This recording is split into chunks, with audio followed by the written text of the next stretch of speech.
Il est digital, les nouvelles frontières de la mobilité qui passe par évidemment beaucoup de modes de transport, dont ceux qui ont un peu explosé ces derniers mois. On va en parler sur une nouvelle table ronde. Vous êtes toujours en direct. Merci d'être avec nous pour ceux qui nous regardent.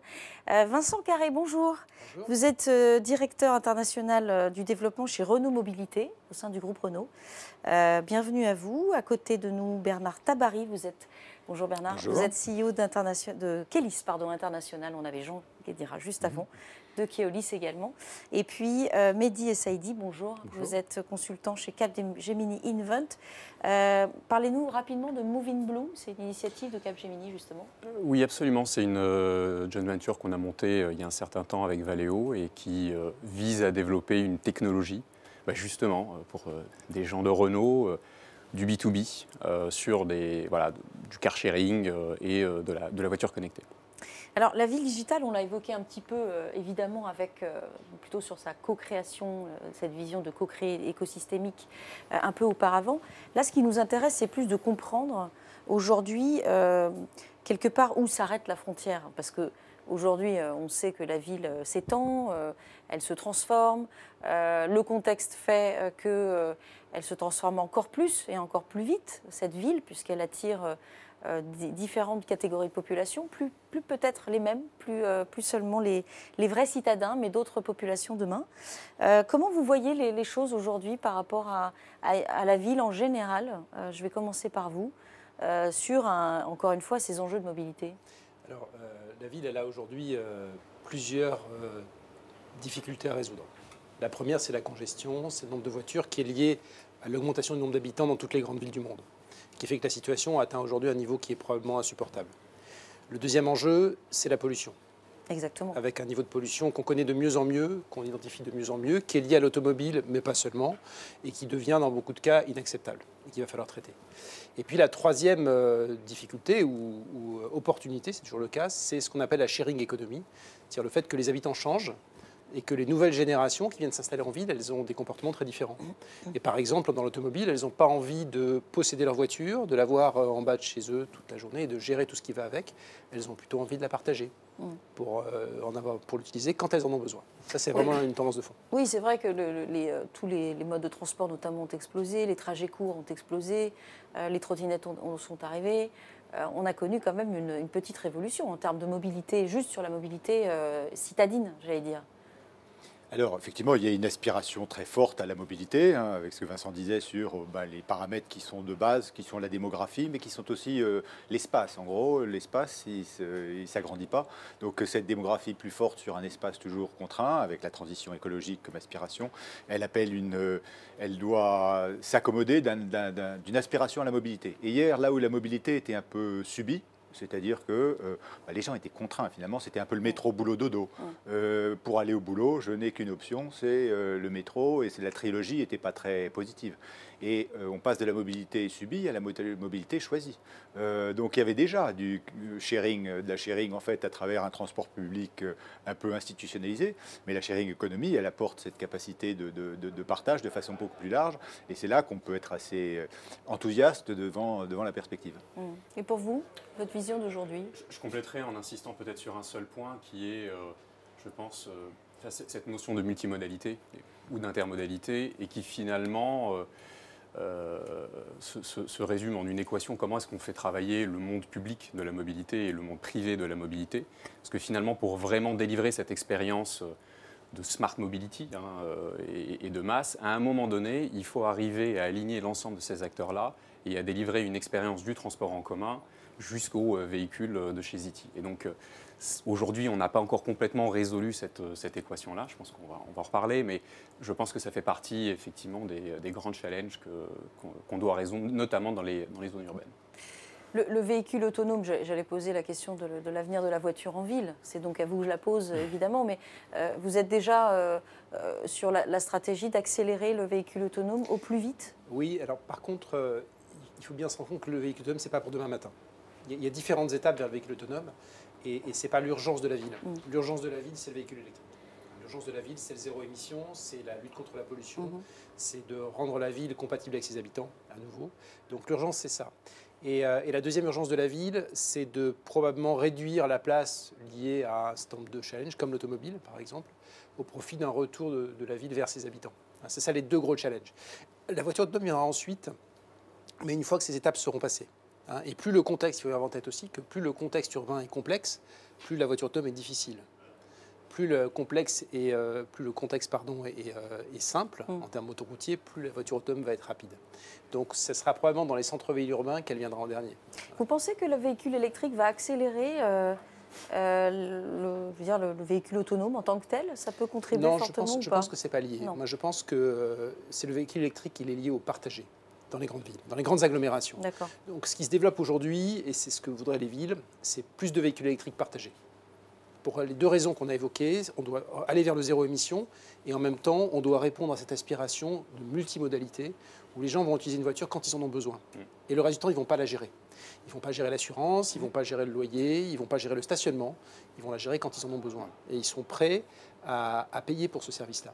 Et c'est ça l'équilibre qu'on doit trouver, sachant que, encore une fois, les habitants des villes deviennent multimodaux. C'est-à-dire qu'il y a des usages de plus en plus différents qu'il faut comprendre. Je vous donne un exemple. Le matin, vous voulez faire 500 mètres. Il fait très beau, vous allez les faire à pied. Il pleut, vous allez peut-être les faire en voiture. Les usages changent en permanence en fonction du contexte de la ville.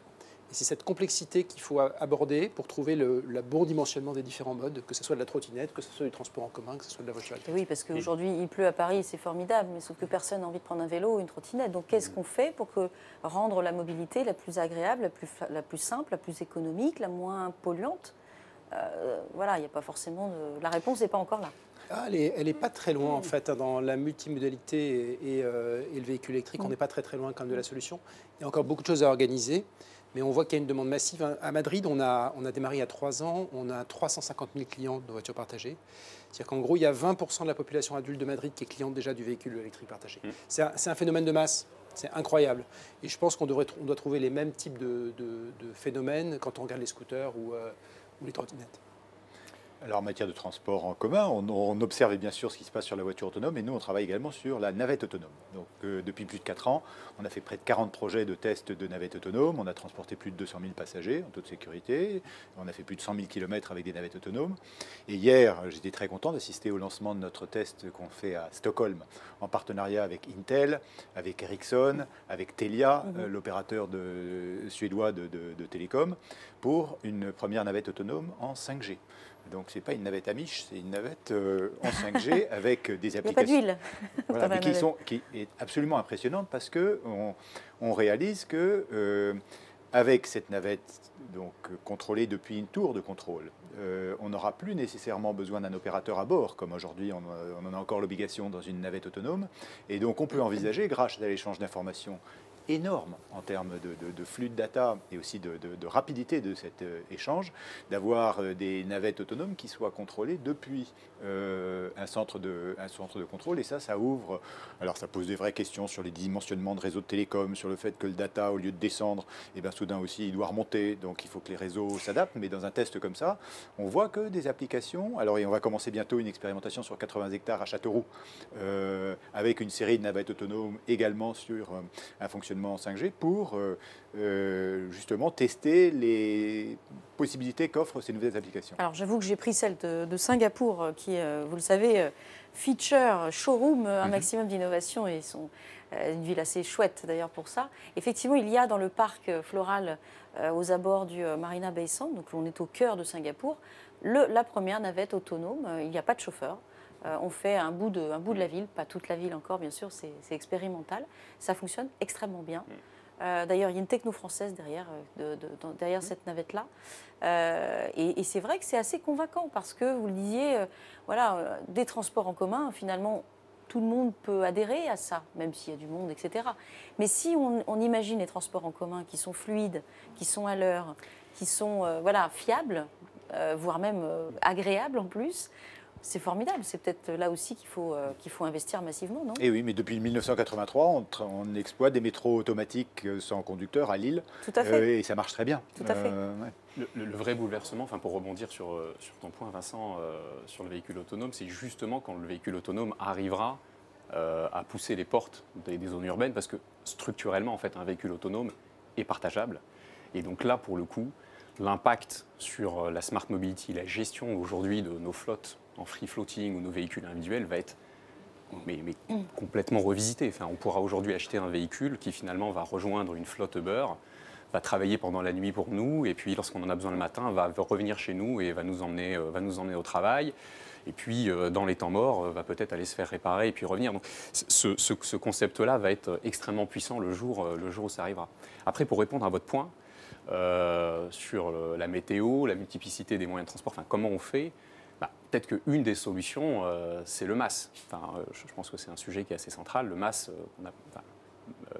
ce sont des plateformes Mobility as a Service qui sont en train de se développer de plus en plus, et donc qui agrègent différents modes de mobilité en une seule plateforme et une seule application. C'est potentiellement ce type de solutions-là qui vont vous permettre de vous dire, écoutez, ce matin il pleut, donc ne prends pas le vélo, tu vas plutôt prendre un véhicule ZT qui va t'emmener à une station de métro et puis aller continuer. Un aiguilleur en fait de transport. Absolument, voilà. Absolument. Donc ces assistants de mobilité tout en un dans la poche sont aujourd'hui en train de se développer. Vous pourriez le faire tous les deux chez Keolis et Renault, ce type d'approche? Mais on y participe. Et quelque part, on voit bien que dans le système de la mobilité, il n'y a pas un acteur unique qui peut être absolument universel. Il n'y a pas un espéranto de la mobilité. Il faut des acteurs multiples. Et c'est là que des occasions comme celle-ci sont précieuses parce qu'on a besoin de se parler entre opérateurs. On n'est pas concurrents, on est complémentaires. Et fondamentalement, donc, on a besoin de ceux qui facilitent avec leur savoir-faire, leur connexion. On a besoin la mobilité, comme on le disait, en multimodal, c'est la marche à pied, la trottinette, le vélo, le parking, le tram, le bus, le métro, et tout ça au bénéfice d'un citoyen qui, dans une smart city, doit se trouver dans une ville plus agréable, où quelque part, le digital a permis d'utiliser des fonctionnalités précieuses pour rendre la vie plus agréable, plus souple, mais aussi plus efficace économiquement. Il y a des aspects économiques dans ces applications qui sont précieux. Bien sûr. Je pense qu'on vit une période incroyable, c'est un foisonnement d'idées. Tous les jours, il y a 50 idées qui jaillissent. Les MaaS, c'est une idée. Il y a des gens qui ont lancé des MaaS qui fonctionnent très très bien. Je ne citerai pas de marque ici, mais dans ce foisonnement, il y a des choses qui ont des business models réalistes, dans lesquels les entreprises peuvent s'engager, parce que nous travaillons dans un monde économique réel. Et puis il y a des idées sur lesquelles on ne voit pas la rentabilité ou la profitabilité avant 10 ans ou 15 ans. Et celle-là, on ne va pas trop s'y engager. Et il y aura un moment donné, il faudra trier dans tout ce foisonnement pour se dire, il y a des choses que les entreprises vont faire, il y a d'autres choses qui sont nécessaires, et il faudra peut-être que l'État ou les collectivités le fassent. Et c'est notamment dans la coopération entre les deux que certaines choses vont se résoudre aussi. Et nous on a vraiment l'habitude, que ce soit à Paris ou à Madrid, de travailler en étroite collaboration avec les mairies. On est vraiment du partenariat public-privé, même s'il n'y a pas d'interaction financière. Et je crois que c'est une des clés du succès pour l'ensemble de tout ce qu'on veut faire en termes de mobilité, cette discussion publique-privée. Et vous parlez beaucoup d'avenir, ce qui est très intéressant, parce que j'aime bien vos visions à la fois court terme, là, maintenant, mais aussi long terme. Vous parlez d'électrique, des plateformes qui vont demain nous diriger vers le meilleur mode de transport pour qu'on gagne du temps, pour que, j'imagine que, et d'un point de vue éco-responsable, c'est intéressant aussi de fluidifier la mobilité au global. On sait aussi que les villes se surpeuplent de plus en plus, on est de plus en plus nombreux sur la planète. Comment est-ce qu'on peut envisager demain, si on fait un peu de science-fiction, je ne dis pas de la science-fiction irréaliste, mais vraiment réaliste par rapport aux enjeux qu'on vit aujourd'hui. Plus de monde, plus de demandes, peut-être des modes d'organisation différents entre le télétravail, le part-time, les bureaux, moins de bureaux, etc. Tout va changer quand même beaucoup dans les années qui viennent. C'est quoi la ville mobile demain? Le visage de la ville va changer. Ça, nous, on le vit tous les jours. On travaille avec une quinzaine de grandes villes dans le monde. Il va changer avec plus de zones piétonnes, sans ou avec moins de transport, au sens large, pas seulement parce que le marché est un mode de transport également. Oui, exactement. Donc il y aura plus de zones sans mode de transport. Il y aura plus de zones zéro émission. Il y aura dans les rues des voitures ou des modes de transport qui n'émettront rien. Et ça, c'est déjà parti. C'est juste une question de quelques années pour que ça se mette en œuvre. Oui. Et puis, il y aura plus d'espace pour les habitants, il y aura plus d'espace vert parce qu'il y aura une partie des places de stationnement, une partie des axes de transport qui seront souterrains et qui, finalement, rendront de la place aux habitants. Le tout avec plus de monde, forcément, et plus de modes de mobilité. Il y aura plus de scooters, plus de trottinettes, le tout bien organisé. Parce que c'est en train de s'organiser et il faut que ça soit organisé pour que ça soit sympa, pour que la ville soit chouette. Et ça, je dirais, c'est du futur, mais c'est du futur proche. Et ça, toutes les grandes villes du monde avec qui on discute, elles ont engagé ça. Alors ça va leur prendre 5 ans, 10 ans, 15 ans, 20 ans pour le mettre en œuvre, mais c'est parti. Parti. Je vous donne un exemple à Madrid. Tout le cœur historique de Madrid, 20% de Madrid est interdit aux voitures thermiques. C'est déjà le cas. Avec des grandes zones piétonnes qui ont été étendues. Donc, ça existe déjà, c'est pas demain. Hein. Mais comment elles suppriment 20% des véhicules thermiques? J'imagine que c'est un manque à gagner quand même pour elles. Pas pour les villes, non. Pas pour les villes? Non, pas pour les villes. La voiture, ça consomme de l'énergie. Hein. Donc, on est d'accord. Voilà. Mais économiquement, pour une ville, c'est un acte fort quand même. Alors, c'est un acte fort dont nous, on ne comprend pas bien tous les tenants et les aboutissants, parce que ça transforme le paysage de la ville. Quand on ne peut plus venir dans une ville, ça veut dire que la ville cesse d'être un centre commercial qui draine les gens. Ou alors elle les draine de manière différente, par les transports en commun ou par d'autres activités. Les activités se transforment. Et je pense qu'on aura des centres-villes qui auront des activités différentes, avec peut-être un peu plus tournées vers elles-mêmes que zones d'attraction pour le reste de la région. C'est une hypothèse. Honnêtement, on va découvrir beaucoup de choses. Après, si on refocalise sur le sujet de la mobilité, honnêtement, c'est dur. C'est dur, vu la vitesse à laquelle les choses changent aujourd'hui, de se projeter à 10 ans, 15 ans sur le domaine de la smart mobility, honnêtement, c'est compliqué. Maintenant, moi, ma conviction, c'est qu'il n'y aura pas qu'un seul modèle. Il n'y aura pas qu'un seul modèle de ville. On voit bien que l'Europe a son mode de fonctionnement avec une imbrication très forte des transports publics et du privé. Sur les côté US, ça se passe différemment. Les transports publics sont beaucoup moins présents et beaucoup moins implantés. Et l'Asie pousse aussi sur un modèle qui est encore un petit peu différent. Donc c'est difficile de savoir comment ça va retomber. Par contre, ce qui est sûr, c'est qu'on va aller dans dans un mode où finalement on va arriver de plus en plus à fluidifier ce match entre l'offre et la demande, parce qu'aujourd'hui, on le voit, si on regarde juste sur Paris, hein, la complexité à un moment donné, c'est de savoir sur quelle application je dois aller pour aller récupérer quel moyen de transport, à quel endroit, à quel moment. Sans compter que les moyens de transport aujourd'hui apparaissent puis disparaissent. Voilà, c'est beaucoup reproché à Anne Hidalgo d'avoir tout d'un coup des trottinettes de telle marque. On en voit partout, puis le jour au lendemain, il n'y en a plus. Alors, quelque part, ça fait partie aussi, effectivement, de la flexibilité qu'il faut savoir démontrer. Et c'est vrai que pour les villes, en particulier, leur propre gouvernance rend ces opérations d'évolution difficiles. La bonne nouvelle, c'est que d'un point de vue économique, il y a beaucoup de ces développements qui ont des conséquences positives. Je veux dire, les regroupements, les associations, l'utilisation de l'intelligence artificielle, les capacités de communication plus fortes, c'est générateur de productivité qui finance certains de ces développements. Donc c'est un avenir vraiment enthousiasmant qui répond à une vraie aspiration de la population. Et il nous appartient à tous, et merci aussi à ce forum, de projeter, d'éclairer pour accélérer quelque part cette vision et cette aspiration. En tout cas, moi j'aime bien la ville que vous décrivez demain, dans laquelle on va évoluer, que ce soit en véhicule électrique, en trottinette, à pied aussi, à pied. Vive le transport à pied.